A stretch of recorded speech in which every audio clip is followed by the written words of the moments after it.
안녕하세요. 주식의 소리의 애솔입니다. 이번 영상에서는요, 자주차 청약 일정 중에 하나인 수산 인더스트리를 미리 살펴볼 거예요. 우선 일정상 성일하이텍의 환불금으로 수산 인더스트리 청약이 가능하다는 부분 체크하시면 되겠고요. 내용 보도록 하겠습니다. 수산 인더스트리는 올해 들어 코스피 시장에 입성하게 되는 두 번째 종목이에요. LG엔솔 다음으로.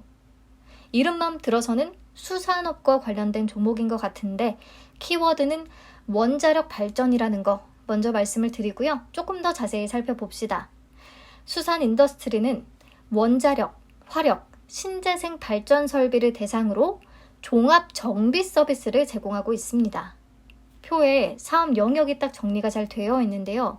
보면 경상정비, 계획예방정비, 기타 공사로 정비의 섹션이 또 다시 한번 나뉘는 것을 확인할 수가 있어요. 자, 각각이 무엇일까? 경상정비에는 현재 가동 중인 발전소의 인력을 상주시키면서 상시, 설비의 이상 유무를 정비하는 예방 및 예측 정비와 갑작스러운 설비 고장이 발생하면 그 원인을 찾고 해결하는 돌발 고정 정비가 포함이 됩니다. 계획 예방 정비는 가동 중인 설비의 불시 정지를 사전에 예방하기 위해서 정기적으로 일부러 가동을 중단시키고 필요한 설비를 분해, 점검, 조립해서 성능을 시험하는 그런 정비를 의미하고요. 기타 공사는 그 외에 별도로 요구되는 공사 내용들을 전부 의미합니다. 그리고 이 모든 정비 용역들은 발전기기의 수명 연장과 설비 가동률 제고, 생산성 증대, 고장 원인 분석 및 방지를 위함이라는 거 알고 계시면 되겠고요. 자, 사업 부문별로 매출 비중을 보겠습니다. 2021년 기준으로 원자력이 48.8%로 가장 높고요. 그 다음 화력, 그 다음 신재생에너지, 그 다음 기타 순서예요. 원자력 비중이 가장 높은 만큼 지난 정부의 상장을 추진했다면 주목받기 정말 어려웠을 텐데 타이밍을 굉장히 잘 잡았다는 생각이 들고요. 자, 근데 또 이런 생각이 들 수가 있습니다. 뭐 발전소 정비하는 게 그렇게 어려운 일인가? 경쟁사 진입이 엄청 쉽고 경쟁이 엄청 심한 분야가 아닐까? 네, 쉽지 않습니다. 원자력이든 화력이든 발전설비, 주설비 정비 사업을 영위를 하려면 정비 적격업체에 등록이 되어 있어야만 가능합니다. 이 등록 기준은 시공 경험, 기술 인력, 사회적 책임, 재정 건전성 등등이 종합적으로 다 고려된다고 해요. 그래서 이 등록 기준을 통과하고 현재 발전설비, 주설비, 정비사업 영위가 가능한 기업은 총 7개가 있다고 합니다. 수산 인더스트리를 포함해서 한전 KPS가 보이고요. 금화 PSC, 일진파워, 한국 플랜트 서비스, 원플랜트, 옵티멀 에너지 서비스. 상장 기업 중에서는 한전 KPS가 이 중에 매출 규모가 가장 크고요. 그 다음 금화 PSC, 일진파워 순서가 되겠네요. 수산 인더스트리가 상장을 하게 된다면 2위 자리를 차지하게 될 것 같습니다. 자, 그러면 각 발전소 분야별로 수산 인더스트리의 시장 점유율을 한번 살펴볼까요? 우선 원자력 발전부터 보시면 2021년 기준으로 15.2%를 차지했더라고요. 표에서 A사의 점유율이 71.5%로 잡히는데 이게 한전 KPS 되겠습니다. 격차가 심하게 벌어져 있기는 하지만 그래도 수산 인더스트리가 2위고요. 한전 KPS를 제외하면 유일하게 단독 정비 적격업체 자격을 보유하고 있다고 해요. 그래서 원자력 정비 쪽에 가장 강점을 가지고 있는 것으로 보이고요. 넘어가서 화력 발전을 보시면 2021년 기준으로 점유율 7%를 기록했거든요. 여기도 마찬가지 한전 KPS가 48.8%, 그리고 수산 인더스트리보다 높은 게 11.5%를 기록하고 있는 B사, 7.7%를 기록한 G사가 있습니다. 그러니까 원자력 발전 분야보다는 경쟁력이 좀 덜하다라는 생각이 들었어요. 다음, 신재생 에너지 발전은요. 2021년 기준으로 9.3%의 점유율을 보였는데 한전 KPS의 72.4%와 차이가 엄청 벌어져 있지만 그래도 이 중에서 2위라는 거 확인하시면 되겠습니다. 자, 그러면 발전원별로 차이는 조금 있었지만 종합적으로 봤을 때 공공적인 성격이 강한 한전 KPS를 제외하면 발전 설비 민간 정비 분야에서는 수산 인더스트리가 1위 사업자다 라고 평가를 받고 있습니다. 네, 사업 내용은 매우 간단하죠. 그렇다면 이 회사의 투자 포인트 몇 가지 핵심만 정리를 해볼게요. 먼저 AI, 빅데이터, 전기차 등 4차 산업 성장에 따라서 전력 수요는 계속 증가할 전망이라는 부분. 그만큼 발전소가 효율적으로 열심히 가동이 돼야 한다는 뜻이니까요. 요게 첫 번째 포인트가 되겠고요. 두 번째, 현재 정부의 원자력 발전 비중 상향 정책이 되겠습니다. 어쩌면 이게 가장 포인트로 작용을 하겠죠. 수산 인더스트리가 원자력 발전 정비 분야에 가장 경쟁력을 갖추고 있었던 것으로 보이는데 원전 비중이 상향이 된다면 원자력 발전 정비 시장의 점유율도 증가할 것으로 기대가 되는 거죠. 그리고 세 번째, 화력발전소의 민간 경쟁 시장 확대예요. 화력발전은 발전 설비 경쟁 도입 2단계가 현재 진행이 되고 있는데 이게 무슨 내용인지를 보시면 발전 설비 정비 공기업 수의 계약 시장 점유율을 35%까지 점진적으로 축소하겠다라고 되어 있거든요. 공기업 점유율을 줄이고 민간 기업의 개방을 더 하겠다라는 의미인 거예요. 3단계는 완전 자율 개방을 뜻하고요. 네, 2025년 이후에 적용할 예정입니다. 3단계는. 현재 2단계를 추진 중인데 태안 화력발전소 근로자 사망 사고가 발생하면서 보류된 상태라고 해요. 그래서 올해 말쯤에는 다시 신규 발주가 재개될 것으로 예상은 하는데 확실하지는 않고요. 사실 수산 인더스트리가 화력보다는 원자력 쪽에 더 강점을 보이고 있어서 민간 경쟁 시장이 확대가 된다고 해도 아주 큰 기대가 되는 부분은 아닌 것 같아요. 다음, 네 번째 포인트는 신재생 에너지 발전 사업 확대입니다. RE100, 탄소 중립 계속 강조가 될 테니까 신재생 에너지의 중요성도 확대가 될 것이라는 기대인 거죠. 현재 회사가 수력, 양수 발전, 태양광, 바이오매스 발전 등의 레퍼런스를 확보해 놓기는 했어요. 특히 자회사 SH파워를 통해서 베트남 호치민의 태양광 발전소를 운영 중이라고 하고요. 작년 기준으로 매출액 90억 원, 영업이익 약 40억 원의 실적을 냈다고 합니다. 아무튼 이런 레퍼런스들을 기반으로 신재생 쪽 점유율을 더 확대해 나가겠다라는 계획이에요. 다음, 다섯 번째 포인트는요. SMR, 소형 원자로 사업 진출입니다. 자회사 수산 ENS를 통해서 SMR 사업을 추진 중이라고 하는데 표를 보시면요. 수산 인더스트리의 연결 대상 자회사가 3개 있습니다.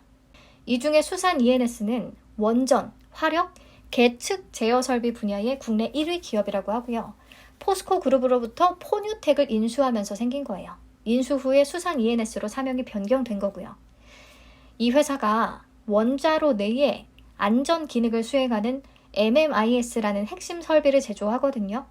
현재는 국내 대형 원자로들에는 적용이 되고 있는데 SMR 시장이 본격 개발되면 수산 인더스트리가 MMIS를 통해서 시장에 진입할 것을 계획하고 있는 것 같습니다.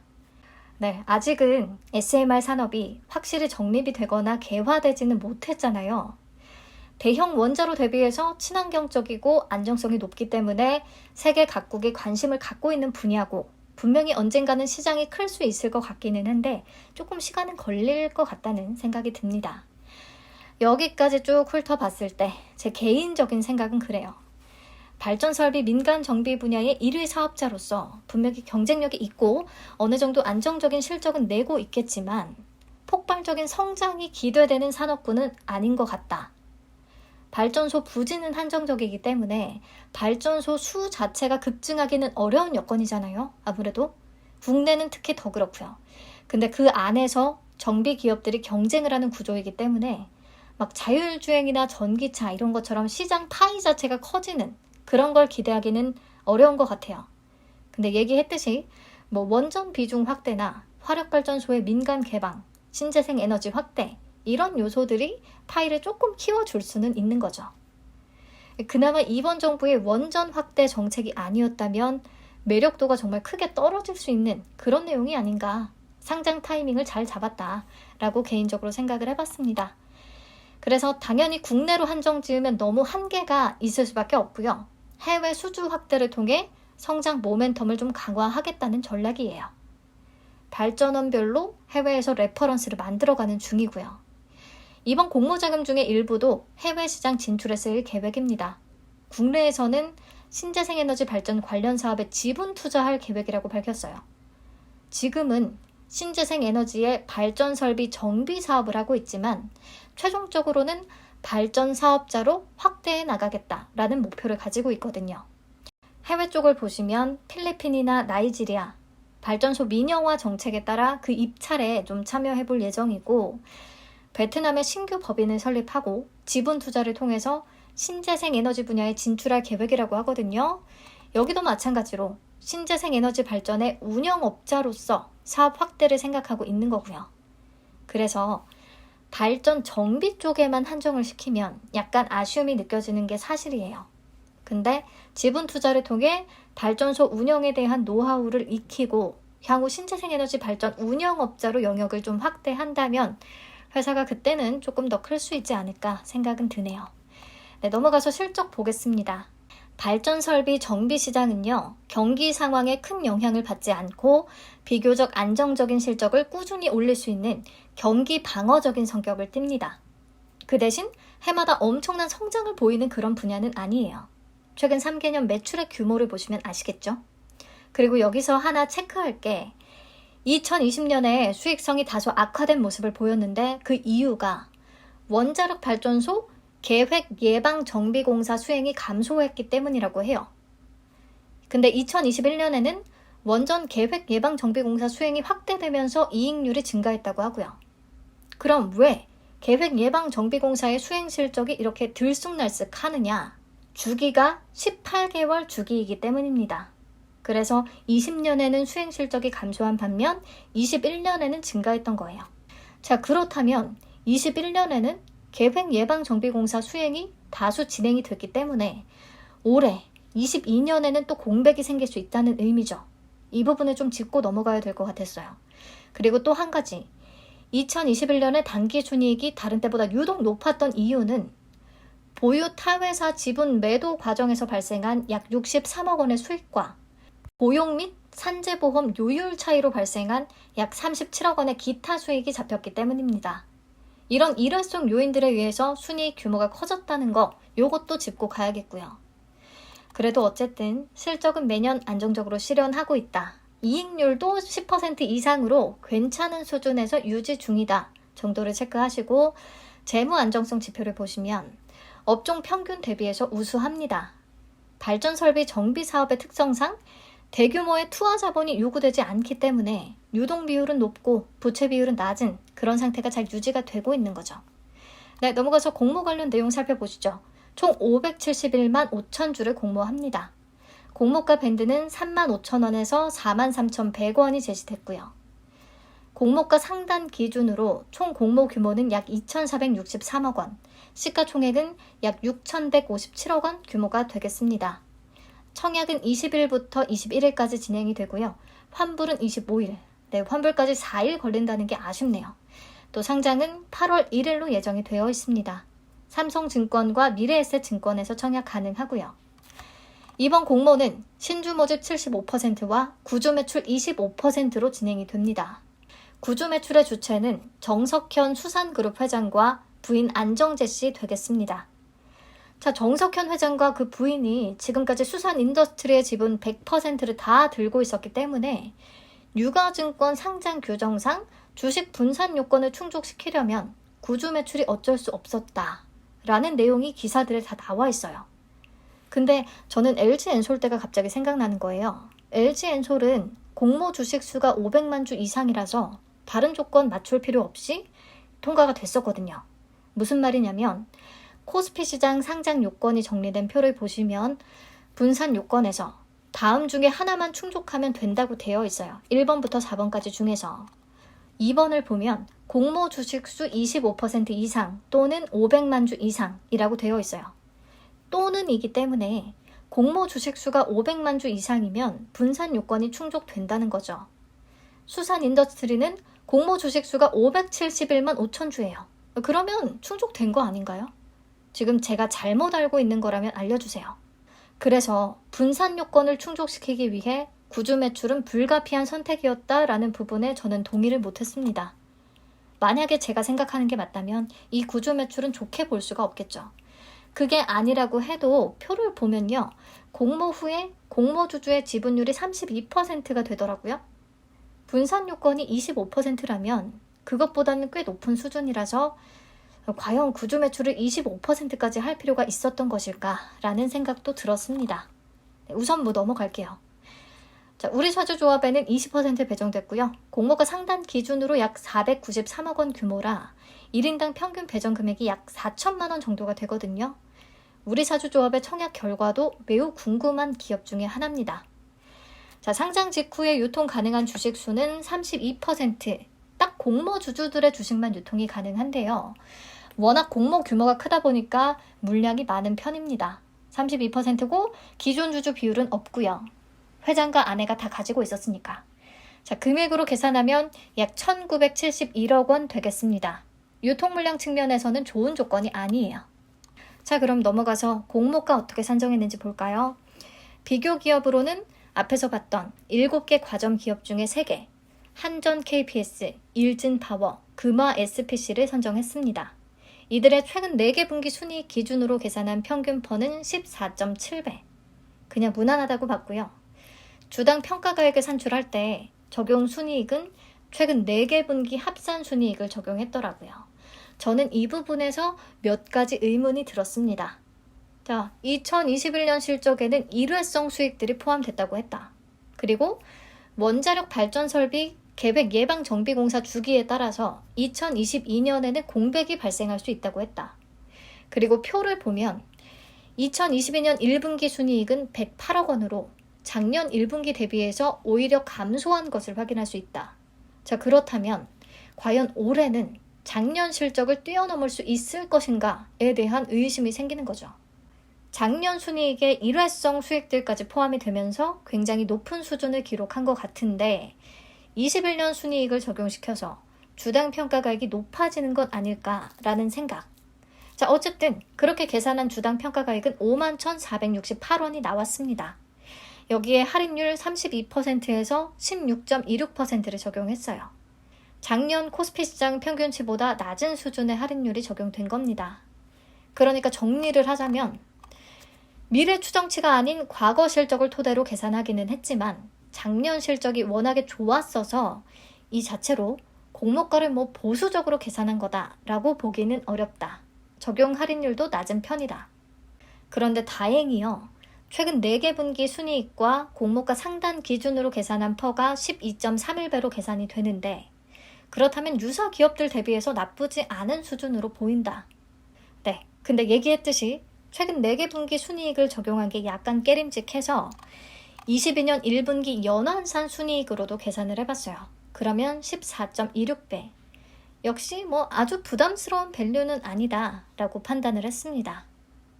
그래서 정리를 하면 발전 설비 민간 정비 분야의 1위 사업자이고 원자력 발전 정비 쪽에 강점이 있는데 현 정부 정책에 따라서 상장 타이밍이 좀 좋다라는 느낌.